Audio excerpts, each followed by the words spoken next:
Hello everyone, my name is DrLauren-Jane. I'm a junior doctor working in the NHS. The intention of this video is to discuss the unique pressures that medical students face at medical school and how that can affect their mental health. If you are a junior doctor, this video is specifically aimed at medical students. I'm going to make a separate video for you because whilst the issues are similar, they're not quite the same. I should also start by saying if you're a person who feels that you cannot keep yourself safe, please present to A&E. They will be able to help you. I'm also giving you a number here for the Samaritans that you can call if you need to. This video does contain themes of suicide and self-harm. Like I said, if you can't keep yourself safe, please present to someone. So what I'm going to do is break some of the issues I think we face at medical school into about 11 categories, and we'll kind of break down as to why they're so harmful. If you're a med student watching this video, probably 3 or 4 of these might apply to you, and you'll be sitting there and thinking just how difficult it is for you to be doing what you're doing. And I think the first step towards helping to secure your mental health is to appreciate that what you're doing is really difficult. If you are a person that's studying medicine, well done. Just getting through day after day, week after week, year after year is a really difficult thing to achieve. And it is going to take its toll on your mental health. Well done, hang in there. Let's go through a couple of the reasons why it's so difficult. So no one would probably forgive me if I didn't make number 1, the workload. So as opposed to other students, medical students are probably working more hours. Courses are usually 9 to 5 throughout the week with studying and exam prep on top. This means that not only are you working really hard, but you've also got less time to relax. You've got less time to access your social group, less time to do exercise, less time to do relaxing things like baking, whatever it is you like to do. And I think that really is really difficult, especially when people who you might know who are non-medical have no idea how hard you're actually working. Perhaps parents are pressuring you to get a job, or if you've got medical parents, perhaps they remember a medical school being very different than how you found it. I certainly found that since the junior doctor contract, the morale on the ward has changed. And I think that really affects medical students because you talk to trainees and they're not necessarily enthusiastic about the thing that you've worked so hard for so long to achieve. Number 2, not feeling good enough. So hands up if you felt this one. I certainly have. I had imposter syndrome all the way through medical school. I always thought that I was going to get a call and someone was going to say that my application had been a mistake, even right before I graduated. I think if you're a person who's at med school, you have probably got straight A's all the way through school. You're used to being at the top of the cohort, and then all of a sudden you get to medical school and perhaps you're in the middle or you're at the bottom, and there's always a sense that you need to be slightly better than you are. So if you're at the 7th centile, why are you not at 6? If you're at 5, why are you not at 4? And everyone apart from that one top centile kind of feels like they're not doing a good enough job. It's just nonsense. I think it's really, really damaging to have a ranking system. And I know we need it for F1 applications, but if you are a safe and competent doctor, it makes no odds whether you are 7th or you are 1st.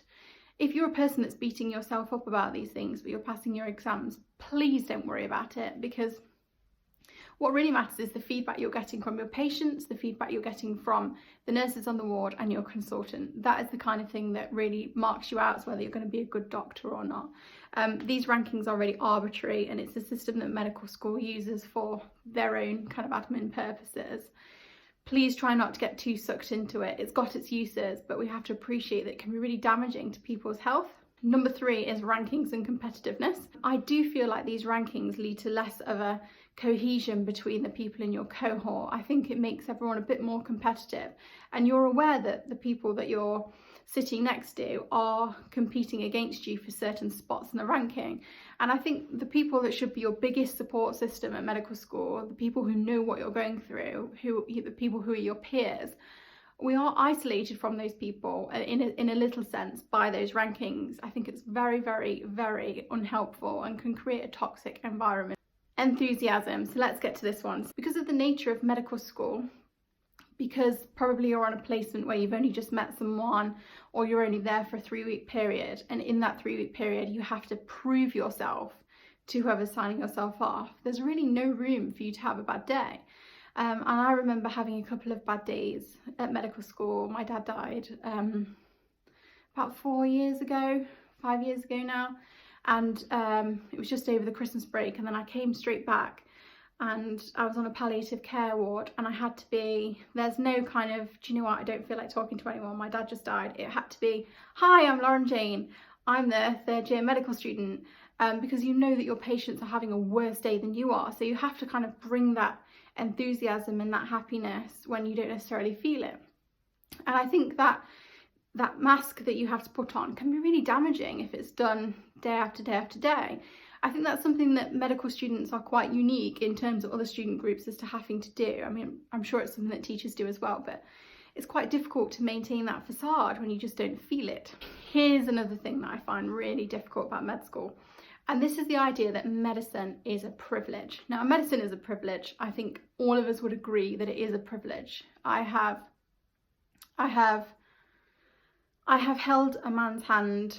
I've been the last person to touch him before his life support is switched off. I've delivered babies. I've been with people who have been given a cancer diagnosis, and all the time I felt that it was a huge privilege to be the person to comfort that person in that moment. The fact that medicine is a privilege was never lost on me. But I do think at med school it's kind of forced down your throat a little bit. So you are doing your best.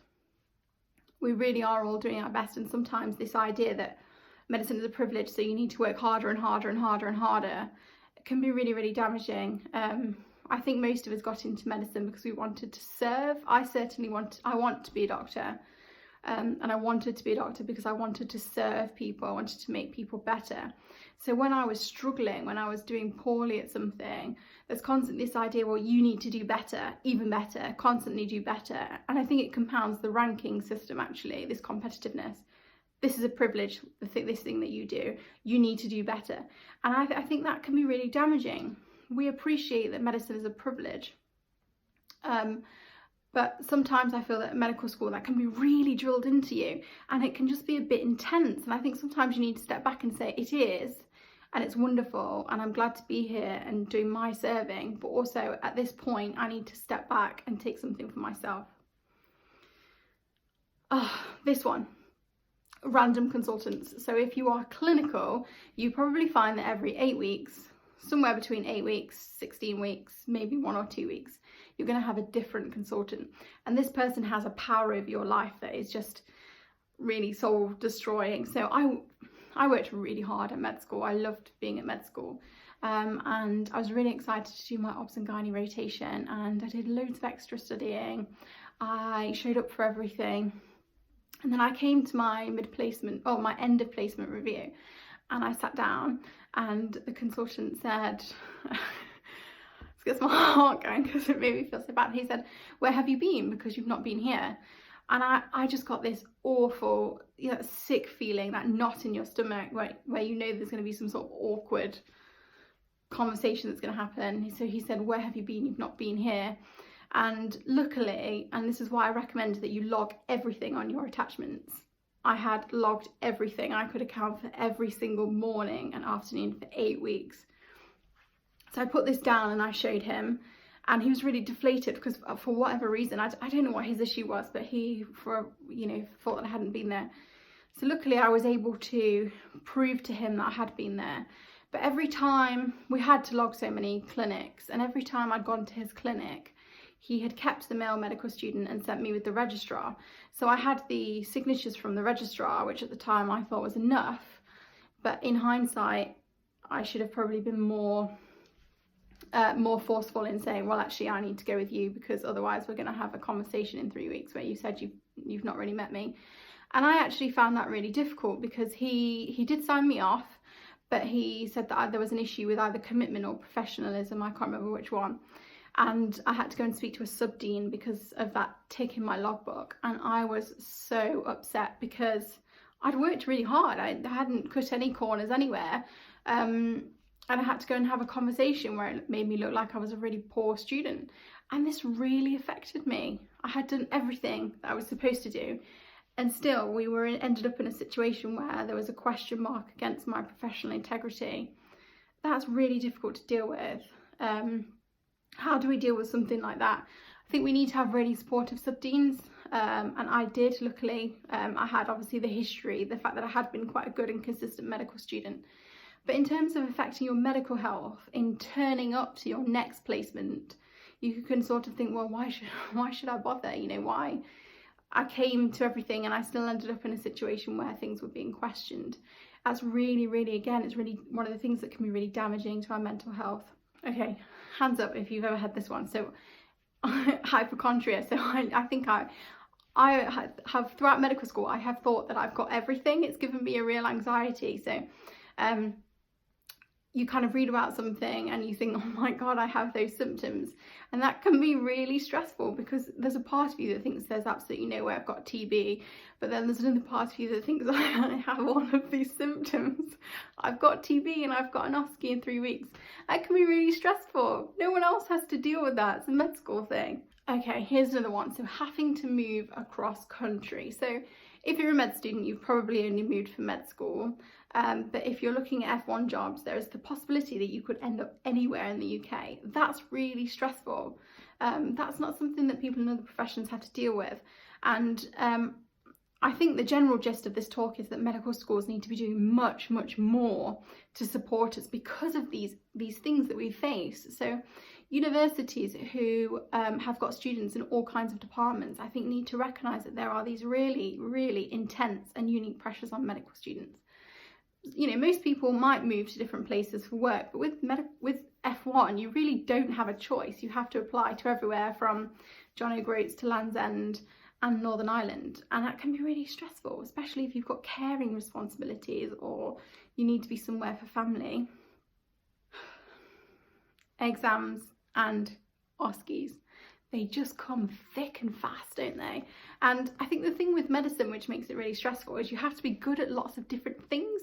So you have to be good at remembering things, you have to be good at learning things, but you also have to be good with your hands. You have to be able to get a grip with like physical procedures and have that muscle memory to be able to do a hernia exam or to be able to do a rectal exam. You need to be able to remember all of the steps in a very correct way. And that's a very different way of learning than, say, memorising the causes that might lead to coronary heart disease. That's something that's really, really stressful, and it's unique to medicine because, well, we might see that in things like engineering, but it's a huge pressure and it's something that medical students have to deal with. And if you've got good study skills, then that's great, but not everyone has. And if you're a person that's watching this that doesn't have great study skills, that can be a real stressor for you. Perhaps you are very good at the academics, but the OSCE stuff just goes straight by you. And I mean, OSCEs themselves are very much an art in themselves. So there's a method to passing an OSCE that's nothing to do with being able to do the examination and being able to be a good doctor. It's about being able to be confident in what is a very forced and simulated environment. I remember feeling really, really stressed about making sure that I got my OSCE technique right. I did fail finals. I failed my OSCE by 0.2 something of a mark. And that was really, really, really completely soul destroying for me. I felt done with medicine when I failed that because I felt like I'd worked really, really hard and I'd not failed anything before. And then here we are. Everyone else is celebrating on Facebook that they are Dr. So-and-so, and I am at home grieving, feeling that I'm not good enough. If you have failed an exam, my friend Sarah, I've put her in my subscriptions box. She's done a really good video on how she failed her finals exam a couple of years ago, which you might find beneficial.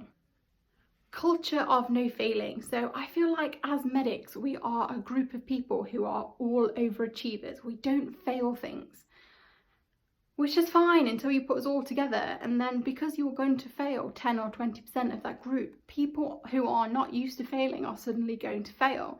That's really difficult, not just because you're failing, but because you've got a culture of no failing. If we don't talk about our mistakes, if we don't talk about the fact that we're failing, we feel isolated. We feel like, I'm the only person who failed this exam. I'm not good enough. I shouldn't be on this course. And it just spirals.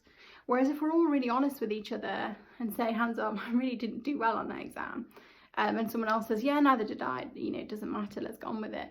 I think things would be much easier for us. But that culture does not exist at medical school because, again, I think because of the competitiveness, you can't show weakness and no one wants to make out like they're weaker than the rest of the pack. Finally, point 11, extracurricular stuff. So depending on what you want to do, you're probably doing something that's extracurricular. If you're a surgeon or you want to do something that's really competitive, you're probably already thinking about your portfolio. Now think about that. If you're preparing for your portfolio by doing things like basic surgical skills courses, by audits or presentations, you are planning for a job that is more than 2 years away from the point of graduation. That is incredible foresight and planning, right? You're not even thinking about your next job, you're thinking about the job next to that. That's fantastic. And we're not celebrating how hard medical students are working, how much foresight and planning and enthusiasm and commitment medical students are showing every single day. Even if you're not doing extracurricular stuff, you're doing all of that, right? We should be celebrating it. We should be celebrating what you're doing way more than we are. That's one of our 11 points. All of these points have assumed that you have no personal circumstances going on that are challenging to you. And I will almost guarantee that everyone over a 4 or 5 year period will have had something that has impacted on their life. So that means we're doing all of those 11 things. And I'm sure there are more. I've just tried to pick the most generalized ones. You are doing that without any poor social circumstances, without anything going on in the family. Perhaps, I know a lot of graduates are self-funding. That can be really, really difficult. People have jobs, people have parents dying, splitting up with partners, whatever it is, whether it's an illness, it really doesn't matter whether it's big or small. If it affects you, it's significant, because you are managing that thing that's happened in your life in context with all of those 11 things that we've spoken about. So when we think about it, actually, you've got these 11 balls in the air anyway, and then all of a sudden you get, a big fat 12th ball, which is grief or whatever it is, and you can very quickly go from managing to not managing. And I think when we see it like this, that medical students are juggling so much successfully and with great grace and compassion and a genuine desire to make the world better for patients. It's just incredible that medical students continue to do this, and I think we really need to celebrate medical students more. So what things can we do to help you? So please, if you are suffering at all, go and speak to your university. It's my belief, you can disagree with me if you like, please comment if you do, that medical schools are not doing enough to support us. I think we need to have far more support for medical schools. When I was a medical student, a lot of the reception that was kind of given to these kind of comments was, studying to be a doctor is hard, the workload is hard. The workload was only one of 11 points that we've discussed. No one is saying that we should cut out, learning about the kidney, or that we should have, a couple of afternoons off a week. That's not what I'm saying. But what I'm saying is there are a lot of other things that medical students are dealing with on top of dealing with the workload that we should be able to help with. So if you have an issue with your mental health, please go and talk to your university. They should be able to offer you some pastoral support, which you'll find really useful, hopefully, if it's good. And keep banging on doors if you can to try and let them know how much you're suffering, because if everyone starts presenting to them with these issues, it's going to make them listen, and we need that. In terms of if you feel like you've got symptoms of depression or anything like that, please present to your GP. Again, if you feel like you can't keep yourself safe, you need to take yourself to A&E.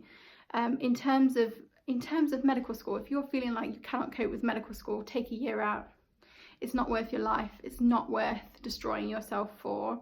If you feel that you can cope, I have to say, I find being a junior doctor easier than being a medical student. I'm not sure if my other junior doctor colleagues would agree with that, but I feel personally that it's less pressure than being a medical student. That might be a reflection on my university, but so please talk to your university, let them know what your circumstances are.